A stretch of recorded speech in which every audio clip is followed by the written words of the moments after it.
إن الحمد لله الذي نحمده ونستعينه ونستغفره ونؤمن به ونتوكل عليه ونعوذ بالله من شرور أنفسنا ومن سيئات أعمالنا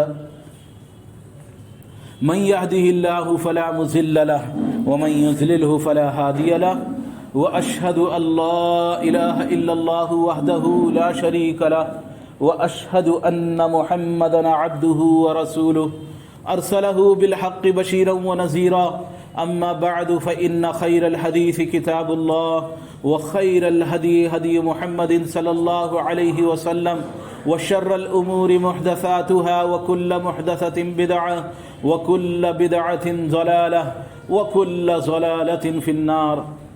قال الله سبحانه وتعالى في القرآن المجيد والفرقان الحميد أعوذ بالله العظيم وبوجهه الكريم وسلطانه القديم من الشيطان الرجيم من همزه ونفخه ونفسه فبظلم من الذين هادوا حرمنا عليهم طيبات أحلت لهم وبصدهم عن سبيل الله كثيرا وأخذهم الربا وقد نهوا عنه وأكلهم أموال الناس بالباطل وأعتدنا للكافرين منهم عذابا أليما.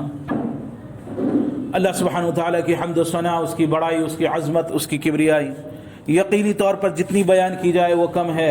بلا شبہ وحدہ لا شریک لہ، جو ساری کائنات کا پالنہار، ساری کائنات کا پیدا کرنے والا، سب کو روزی دینے والا اور یقینی طور پر ساری کائنات کے اندر اکیلے فیصلے کرنے والا، اس کا کوئی سانجی اور اس کا شریک نہیں ہے. قل هو اللہ احد، اے نبی صلی اللہ علیہ وسلم آپ فرما دیجئے کہ اللہ اکیلا ہے. قل هو اللہ احد اللہ الصمد، وہ بے نیاز ہے، اسے نہ کھانے کی حاجت ہے، نہ نیند کی حاجت ہے، نہ وہ سوتا ہے، نہ اسے سونے کی حاجت ہے، نہ کھانے کی حاجت ہے، نہ وہ تھکتا ہے، نہ کسی کام کے کرنے سے وہ اوبتا ہے.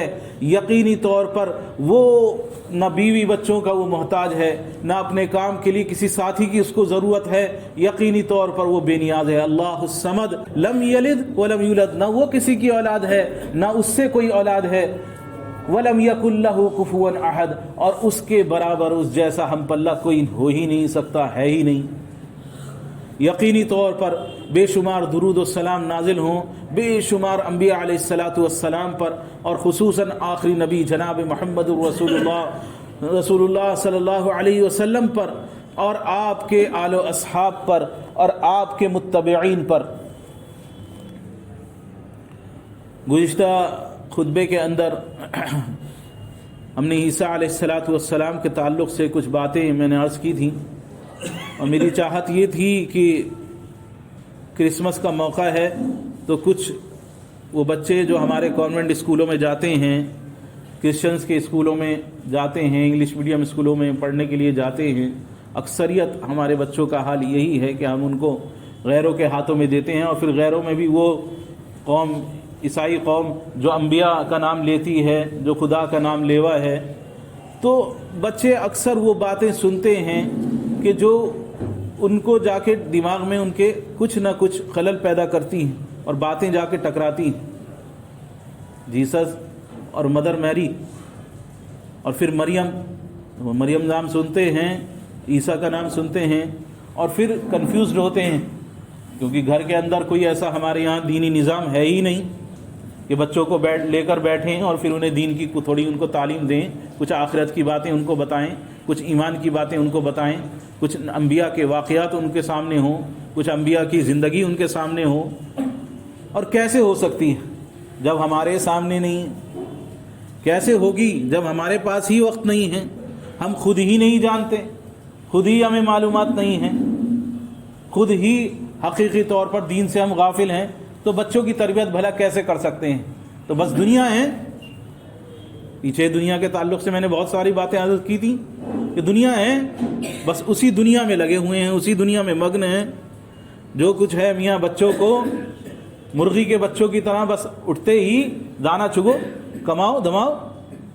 کوئی چیز آخرت کا تصور ہماری آنکھوں کے سامنے نہیں ہے. ہاں ایک دین ہے، ایک جیسے اوروں کا مذہب ہوتا ہے ویسے ہمارا ایک مذہب ہے، ٹھیک ہے ہم مسلمان ہیں، کبھی جمعے نماز پڑھ لی، ورنہ کوئی دین سے ہمارا کوئی تعلق رابطہ ہمارا ہے نہیں. کبھی کوئی مدرسے والا آ گیا، پرچی ہم نے کٹوا لی، کوئی گائے بگائے ہم نے کچھ دین کی بات سن لی، ورنہ نہیں. کوئی دین کی سیکھنے کا جذبہ ہمارے اندر موجود ہی نہیں ہے. لیکن بہرحال وہ پورا نہیں ہوا مضمون جو پچھلے جمعے میں نے آپ کے سامنے عرض کیا تھا، اور وہ بہت ساری وضاحتیں، بہت ساری کلیئرفیکیشن وہ مانگ رہا ہے. اور میری عادت بھی نہیں ہے کہ تھوڑا ادھر سے کھودو تھوڑا ادھر سے کھودو، 2 فٹ یہاں سے کھودو 2 فٹ یہاں سے کھودو. بہتر ہے کہ ایک جگہ 40 فٹ پورا کا پورا کھود دو. 10 جگہ گڈھا کرنے سے، 10 جگہ کنواں کھودنے سے بہتر ہے ایک جگہ پورا گہرا کنواں کھود دو تاکہ پانی نکل آئے.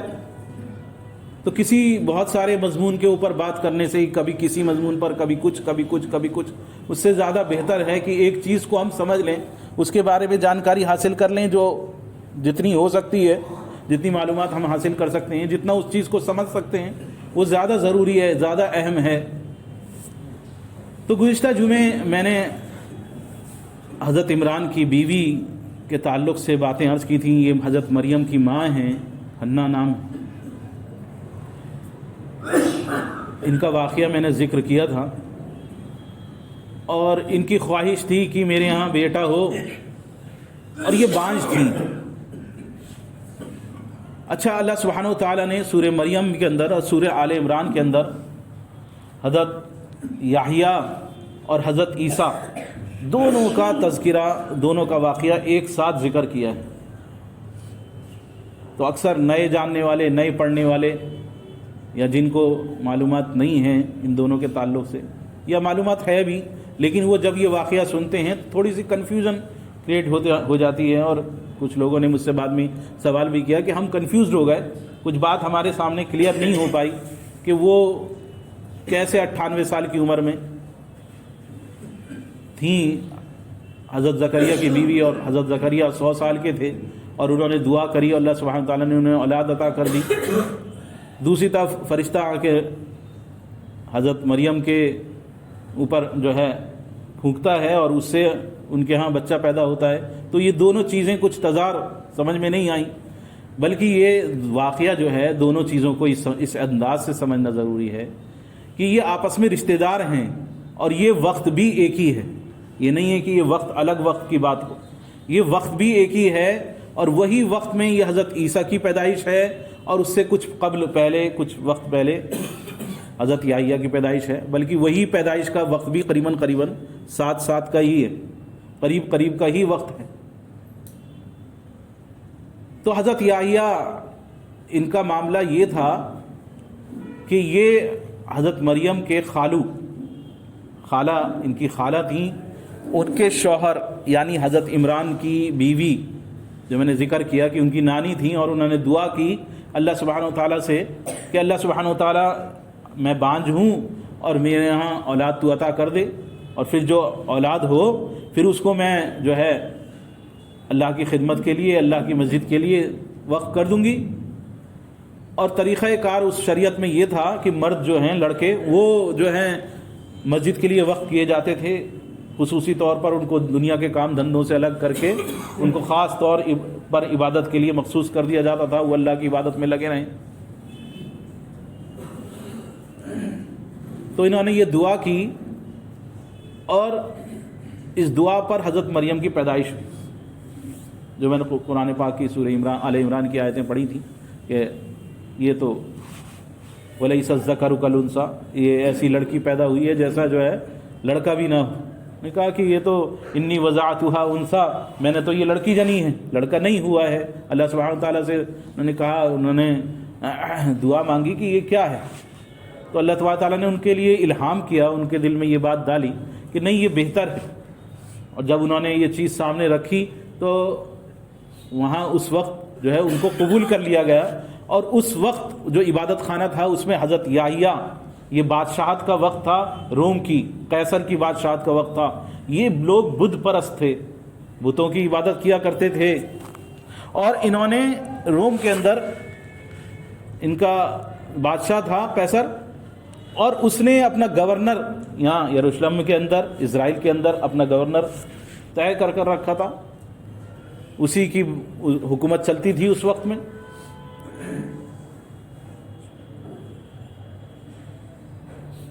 اور معاملہ یہ تھا کہ وہ بہت ظالمانہ ان کا انداز تھا، بہت زیادہ ظلم و زیادتی وہ کیا کرتے تھے. جو یہود کے معاملے میں اللہ تبارک تعالیٰ نے ذکر فرمایا ہے، وہ ان لوگوں کا یہ معاملہ تھا کہ بس لکڑ ہضم پتھر ہضم، ہر طرح کا مال لوگوں کا غصب کرنا ان کا مقصد تھا. پھر اس کے اندر راہب تھے، درویش تھے، پیر و فقیر جو ہمارے وقت میں چلتے ہیں اس انداز کے لوگ تھے، کاہن تھے. وہ سب کچھ بیت المقدس کے اندر سب اس کے جو ہیں کرتا دھرتا بنے ہوئے تھے. اور ان میں ایک اللہ کے نبی حضرت زکریا بھی تھے، جو اللہ کی عبادت جو ہے وہ اللہ کی عبادت گزاری میں اپنا وقت صرف کرتے تھے اور توریت کی تعلیمات کو عام کرتے تھے کہ کسی طرح لوگوں کے اندر توریت کی تعلیمات آ جائیں. تو ان کی خواہش تھی کہ اللہ مجھے بھی اولاد عطا کر دے. حضرت عمران کی بیوی حنا، جیسے ان کے ہاں اولاد نہیں تھی اور انہوں نے دعا کری تو اللہ تبارک تعالیٰ نے ان کو مریم عطا کر دی، اسی طرح انہوں نے ان کی بہن، یہ بہنوئی تھے حضرت زکریا، تو انہوں نے اپنی بہن جو ہے ان کی بہن بھی بانجھ تھی، 2 بہنیں تھیں، دونوں بانجھ تھیں، تو دوسری بہن نے بھی دعا کی اللہ سبحانہ وتعالیٰ سے. دوسری بہن کے شوہر نے حضرت زکریا نے، وہ واقعہ میں نے گزشتہ جمعہ عرض کیا تھا، دعا کی اللہ تبارک تعالیٰ ہمیں عطا کر دیں. بے موسم پھل جب دیکھے حضرت مریم کو تو کہا کہ بے موسم جب تو پھل مریم کو دے سکتا ہے تو بے وقت میں مجھے اولاد عطا کر سکتا ہے، مجھے وارث عطا کر تاکہ یہ تیرے دین کے کام کی خدمت کرے، توریت کی تعلیمات کو عام کریں، توریت کی تعلیمات کو لوگوں تک پہنچائیں. تو اللہ تبارک تعالیٰ نے ان کے لیے علامت طے کی اور حضرت یحییٰ کی پیدائش ہوئی. ان کے لیے طے کر دیا کہ بھائی جب پیدا ہونے لگیں گے تو 3 دن تک تم لوگ گنگے ہو جاؤ گے. حضرت زکریا 3 دن جو ہے بالکل گنگے والی حالت ہو گئی، اشاروں کے علاوہ کسی سے بات نہیں کر سکتے تھے. اور پھر اس کے بعد جو ہے اللہ تبارک تعالیٰ نے ان کو اولاد سے نوازا حضرت یحییٰ سے. حضرت یحییٰ کی پیدائش جنگلوں میں شروع کے وقت جو ہے ان کی پیدائش کے بعد جو وقت گزرا وہ جنگلوں میں گزرا، اور شہد اور جنگلی جو چیزیں ہوتی ہیں وہ ان چیزوں کو کھا کے ان کا بچپن گزرا. اس کے بعد یہ جب یروشلم کے اندر آئے شہر میں بیت المقدس میں، تو یہاں آ کے انہوں نے اللہ کی تعلیمات، اللہ کے دین کی خدمت کے تعلق سے یہ باتیں انہوں نے جو ہیں انہوں نے پھیلائیں اور انہوں نے وہاں دین کی دعوت دینی شروع کری. حضرت یحییٰ نے وہاں دین کی دعوت دی، لوگوں کو سمجھایا، لوگوں کو توریت کی طرف بلایا. اب جب حق آتا ہے تو باطل کی فوراً چیخیں نکلتی ہیں. وہاں جو سب کچھ چل رہا تھا اللہ تبارک تعالیٰ نے قرآن پاک میں ذکر کیا، یہود کے تعلق سے بہت ساری باتیں کی. ان کے حالات ایسے تھے، شروع سے ظلم و زیادتی پر لگے ہوئے تھے. بلکہ عیسیٰ بن مریم کے واقعے کے اندر سورہ نساء کے اندر اللہ تبارک تعالیٰ فرما رہا ہے فَبِظُلْمٍ مِّنَ الَّذِينَ هَادُوا حَرَّمْنَا عَلَيْهِمْ طَيِّبَاتٍ. یہ یہود کا معاملہ تو ایسا تھا کہ انہوں نے جو ظلم و زیادتی کی تھی، ان کا جو ظلم کرنے کی عادت تھی، ظلم کرتے تھے، نبیوں کو قتل کر دیا کرتے تھے، کوئی حق بات بتایا کرتا تھا اس کو قتل کر دیا کرتے تھے. ہم نہیں سنیں گے تمہاری بات، اور ہمارا تو کام دھندا اسی سے چل رہا ہے، سب کمائی سے لوگوں کو بے وقوف بنا کے یہی پیری مریدی سے چل رہا ہے، سب ہمارا دھندا اسی سے ہے. تم کہاں ہمارے کام دھندے کو لات مارنے کے لیے آ گئے؟ تو اللہ تبارک تعالیٰ فرما رہا ہے حرمنا علیہم طیبات، ان کے اوپر بہت ساری پاکیزہ چیزوں کو یہود پر ہم نے حرام کر دیا. اچھی چیزیں تھیں لیکن ان پر حرام کر دیا. کس وجہ سے؟ کہ ان کے ظلم و زیادتی کی وجہ سے. وہ ظالم تھے اس لیے ان کے اوپر سختی کی گئی. وَبِصَدِّهِمْ عَنْ سَبِيلِ اللَّهِ كَثِيرًا، اور وہ بہت سارے لوگوں کو راہ حق سے روکتے تھے. اس کی وجہ سے ان کے اوپر جو ہے حلال چیزیں حرام کر دی گئی ہیں بہت ساری. وَبِصَدِّهِمْ عَنْ سَبِيلِ اللَّهِ كَثِيرًا وَأَخْذِهِمُ الرِّبَا وَقَدْ نُهُوا عَنْهُ، اور وہ سود لیتے تھے حالانکہ ان کو منع کر دیا گیا تھا. اس شریعت میں بھی سود منع تھا، یہود میں بھی حرام ہے، لیکن ان لوگوں نے کیا کرا؟ سود کو حلال کر لیا، اللہ تبارک تعالیٰ نے حرام رکھا ہے بنی اسرائیل پر بھی۔ عیسائیوں نے اس کو کیسے حلال کیا وہ ابھی آگے ہم جب پہنچیں گے حضرت عیسیٰ کے واقعے میں تو اس میں دیکھیں گے کہ کس طرح انہوں نے جو ہے اس کو چینجنگ لائے، کس طرح انہوں نے اس سب کو اپنے مطلب کے حساب سے حلال کیا اور بہت ساری چیزیں جو ہیں چینج کریں تورات کے اندر، انجیل کے اندر۔ تو اللہ تبارک تعالیٰ فرما رہا ہے کہ وَأَكْلِهِمُ الرِّبَا وَقَدْ نُهُوا عَنْهُ وَأَكْلِهِمْ أَمْوَالَ النَّاسِ بِالْبَاطِلِ، باطل طریقے سے لوگوں کا مال غصب کرتے تھے، لوگوں کو الٹی سیدھی پٹیاں پڑھاتے تھے، طرح طرح کے گہرے گہرے مسئلے بتاتے تھے، یوں کرو یوں کرو یوں کرو، اور خود عمل نہیں کرتے تھے۔ لِمَ تَقُولُونَ مَا لَا تَفْعَلُونَ، وہ خود تو کرنے کے عاجز تھے، خود ان سے نہیں ہوتا تھا، ایسے ایسے مسئلے لوگوں کو بتاتے تھے، ایسی چیزیں بتاتے تھے، بس لوگوں کا مال حاصل کرنا ان کا مقصد تھا۔ وَأَخْذِهِمُ الرِّبَا وَقَدْ نُهُوا عَنْهُ وَأَكْلِهِمْ أَمْوَالَ النَّاسِ بِالْبَاطِلِ وَأَعْتَدْنَا لِلْكَافِرِينَ مِنْهُمْ عَذَابًا أَلِيمًا، اور اللہ تبارک تعالیٰ ان میں جو نافرمان ہیں ان کو دردناک عذاب اس کے اندر اللہ تبارک تعالیٰ ان کو مبتلا کرے گا۔ ان کا حال جو ہے بہت زیادہ خراب تھا رومیوں کا، بلکہ یہودیوں کا معاملہ، ان سب کا ہی معاملہ بالکل خراب ہوا تھا۔ تو انہوں نے جا کے بادشاہ سے، جو گورنر تھا یشرم کا، اس سے جا کے شکایت کی کہ دیکھو جی آپ یہ کیا کر رہے ہیں، یہودیوں کو بہکا رہے ہیں، یہودیوں کو غلط چیزیں یہ سکھا رہے ہیں، ہم ان کو مسائل بتا رہے ہیں، یہودیوں کو سمجھا رہے ہیں، اور یہ جو ہے یہ غلط چیزیں جو ہیں یہودیوں کو سکھلا رہے ہیں، یہ غلط چیزیں بتا رہے ہیں، طرح طرح کی جو ہیں انہوں نے چغلیاں انہوں نے کری، برابر متواتر طور پر اسی میں سازشوں میں لگے رہے، یہاں تک کہ ایک موقع پر جا کے ان کو پھنسایا۔ عام طور پر یہی کرتی ہے عوام، جو شرری لوگ ہوتے ہیں ان لوگوں کا معاملہ یہ ہوتا ہے کسی طرح ان کو پھنسائیں، ایسا مسئلہ پوچھو مولوی صاحب سے، پھنس جائے، پھر دیکھو ان کی بات جو ہے کہیں ان کو کہیں جا کے ان کو پھنسانا ہے، دین نہیں سیکھنا ہے، حق نہیں سیکھنا ہے، لیکن کہیں نہ کہیں ان کو جا کے چھیڑنا ہے، کسی طرح سے ان کی چڈی لینی ہے۔ تو یہی حال ان کا، یہود کا یہ حال تھا۔ تو انہوں نے پوچھا، ادھر جو گورنر تھا یروشلم کے اندر، اس گورنر کا حال یہ تھا کہ اس نے اپنی بھاوج کو اپنے گھر میں بٹھا رکھا تھا۔ تو جا کے حضرت یحییٰ سے پوچھا کہ حضرت ذرا بتائیں کہ اس طرح کوئی کرے تو کیا یہ درست ہے، یہ حرام تو نہیں ہے؟ کہا کہ نہیں، یہ تو قطعاً حرام ہے، گناہ کا کام ہے، یہ تو بہت اللہ کی نافرمانی کا کام ہے۔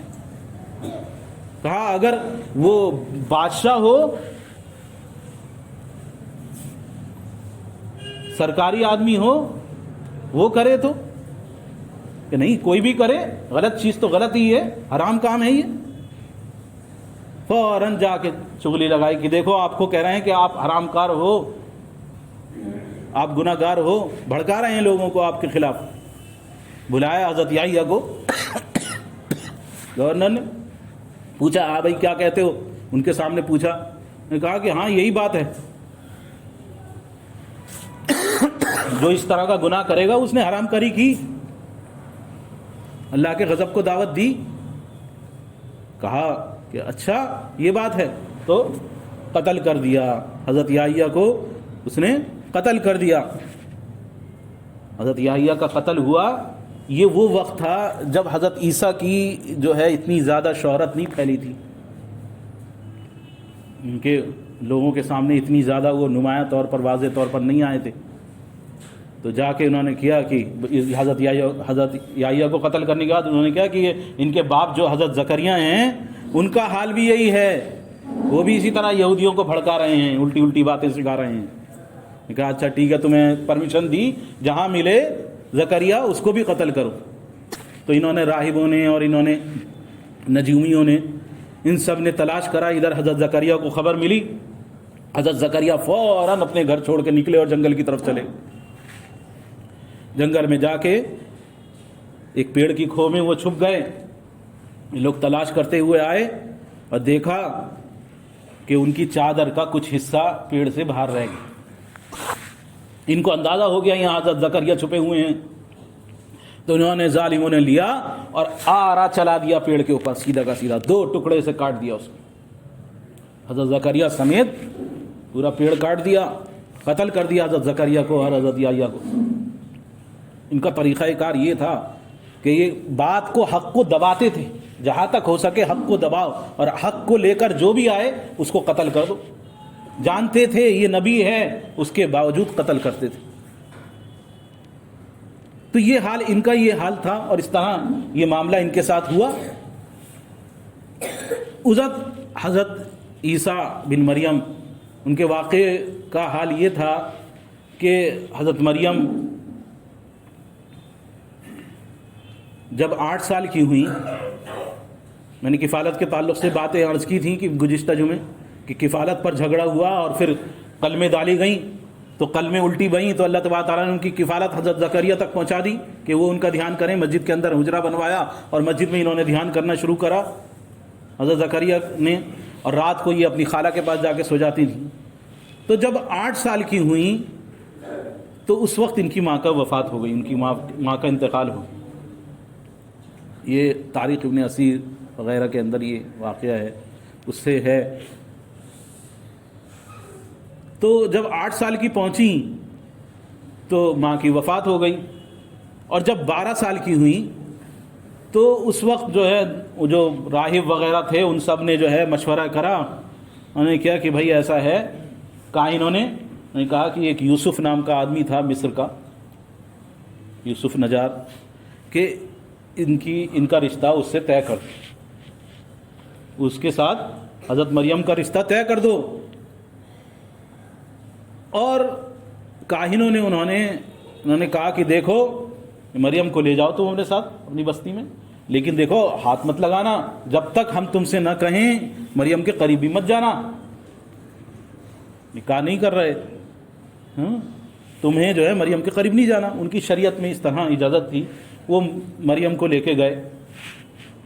یوسف نجار کا معاملہ یہ تھا کہ وہ مریم کو لے کے اپنی بستی میں پہنچ گئے مصر کے اندر، اپنے مشرقی حصے میں گھر کے۔ وہ چادر لٹکا کر اپنے غسل کے لیے جو بیٹھی تو دیکھتی ہیں کہ ایک ہٹا کٹا نوجوان سامنے کھڑا ہوا ہے۔ اس واقعے کو اللہ سبحانہ وتعالیٰ نے یوں ذکر کیا، وَاذْكُرْ فِي الْكِتَابِ مَرْيَمَ اِذِ انتبذت من اہلہا مکانا شرقیہ، جب مشرقی طرف وہ اپنے مکان میں جب پہنچی، فانتبذت من اہلہا مکانا شرقیہ فاتخذت من دونہم حجابا فارسلنا الیہا روحنا فتمثل لہا بشرا سویا۔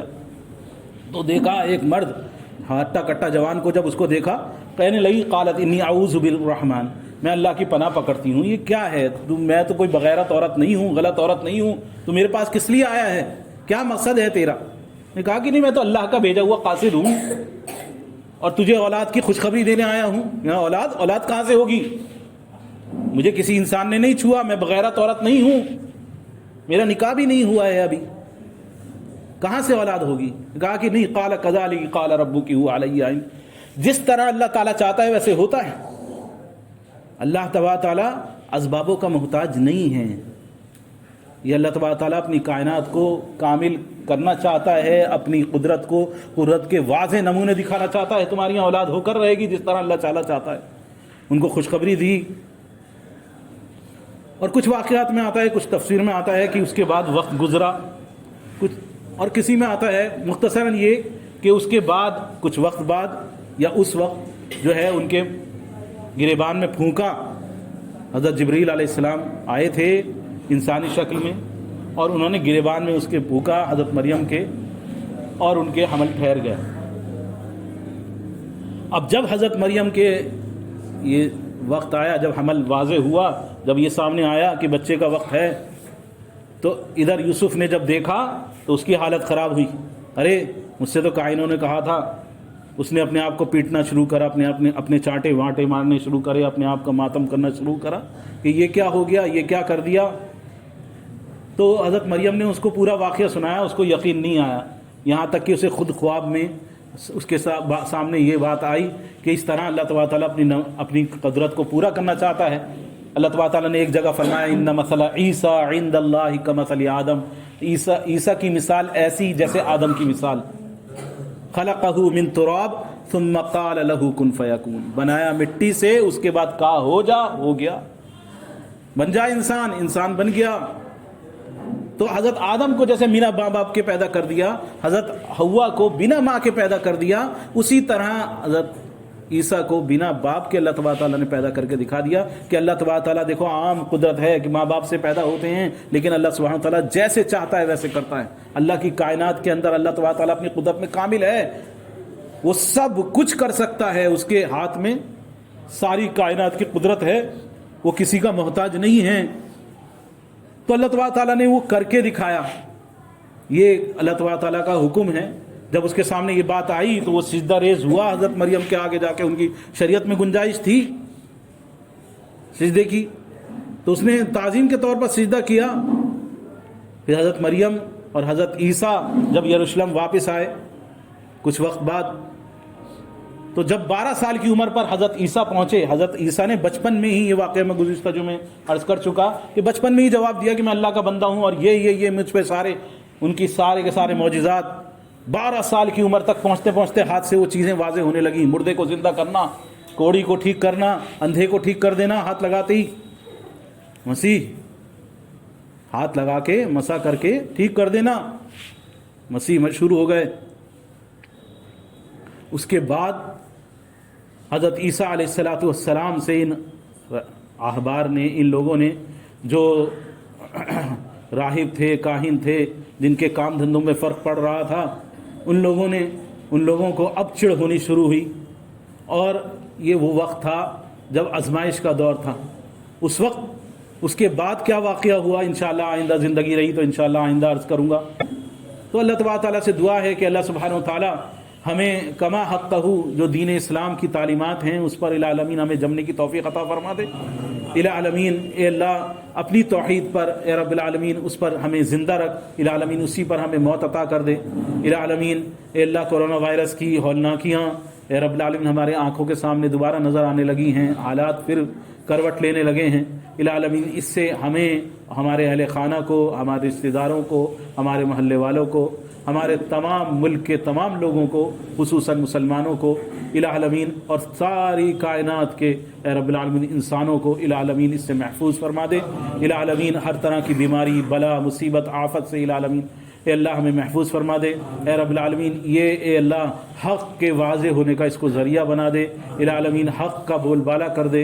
العالمین اے اللہ آخرت کی فکر ہمارے آنکھوں کے سامنے کر دے، اے اللہ آخرت کی پریشانیوں کی فکر ہماری آنکھوں کے سامنے کر دے۔ اے رب العالمین دنیا کا خوف اور دنیا کی بیماریوں کا خوف ہمارے سینوں سے العالمین نکال دے۔ حقیقی طور پر العالمین اپنی پرستش کرنے والا، اپنی عبادت کرنے والا اور اپنے سے ہی مدد مانگنے والا العالمین ہمیں بنا دے۔ العالمین اے اللہ ہمارے دنیا کے بھی اور آخرت کے بھی تمام مسائل کو العالمین تو حل فرما دے، دنیا اور آخرت دونوں جہانوں کی پریشانیوں کو العالمین تو دور فرما دے۔ اے رب العالمین تمام خیر و بھلائی جہاں کہیں بھی ہو العالمین جن کو تو جانتا ہے العالمین ہمیں عطا فرما دے۔ العالمین تمام پریشانیاں، بلائیں، مصیبتیں، آفتیں العالمین جہاں کہیں بھی ہوں اے رب العالمین جن کو تو بخوبی جانتا ہے العالمین ان سے ہم کو العالمین محفوظ فرما دے۔ العالمین ہمارے تمام گناہ جو رات کے اندھیرے میں دن کے اجالے میں کیے گئے ہیں، جان کر اور انجانے میں کیے گئے ہیں، اللہ تو سب کو جانتا ہے العالمین ان سب گناہوں کو العالمین تو درگزر فرما دے، معاف فرما دے۔ العالمین ہم سب کا خاتمہ العالمین ایمان پر فرما، آمین یا رب العالمین۔ استغفر اللہ لقولی ھذا ولسائر المؤمنین من کل ذنب واستغفروا انہ هو الغفور الرحیم۔